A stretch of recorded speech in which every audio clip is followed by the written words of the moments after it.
آپ سب آزاد ہیں اپنے مندروں میں جانے کے لیے. آپ سب آزاد ہیں اپنی مسجدوں میں جانے کے لیے اور کسی بھی اور عبادت گاہ میں جانے کے لیے.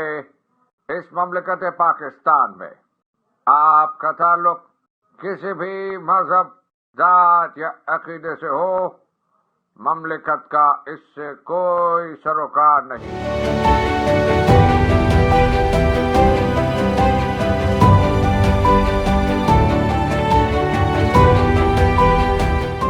قائد اعظم کا پاکستان، آپ سب آزاد ہیں.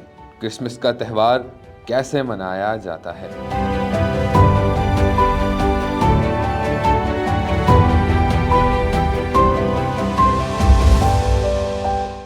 بانی پاکستان قائد اعظم محمد علی جناح کا 148واں یوم پیدائش منایا جا رہا ہے، اور دوسری طرف دنیا بھر کی طرح پاکستان میں بھی کرسمس کا تہوار منایا جا رہا ہے. پاکستان میں 25 دسمبر کو عام تعطیل ہوتی ہے، لیکن یہ تعطیل بانی پاکستان محمد علی جناح کی پیدائش کی مناسبت سے دی جاتی ہے.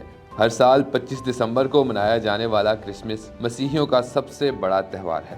اس دن کی مناسبت سے گرجا گھروں میں خصوصی تقریبات کا انعقاد کیا جاتا ہے. صدر مملکت اور وزیر اعظم بھی مختلف تقریبات میں شرکت کرتے ہیں. سرکاری طور پر مذہبی تہوار منانے کا مقصد نہ صرف اقلیتوں کو عزت دینا ہے، بلکہ سرکاری تقریبات میں ان کی زیادہ سے زیادہ نمائندگی کو یقینی بنانا ہے. قائد اعظم کے فرمودات اور آئین پاکستان کے عین مطابق پاکستان میں اقلیتوں کو یکساں حقوق حاصل ہیں.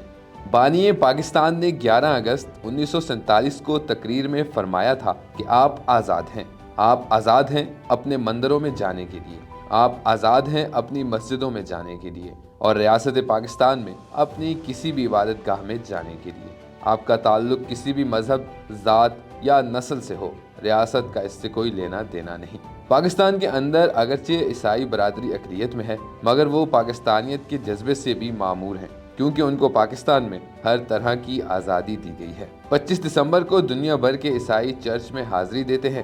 دعائیہ کلمات کے ساتھ اس دن کا آغاز ہوتا ہے، اور پھر عید کی ان تقریبات کا سلسلہ دن بھر جاری رہتا ہے.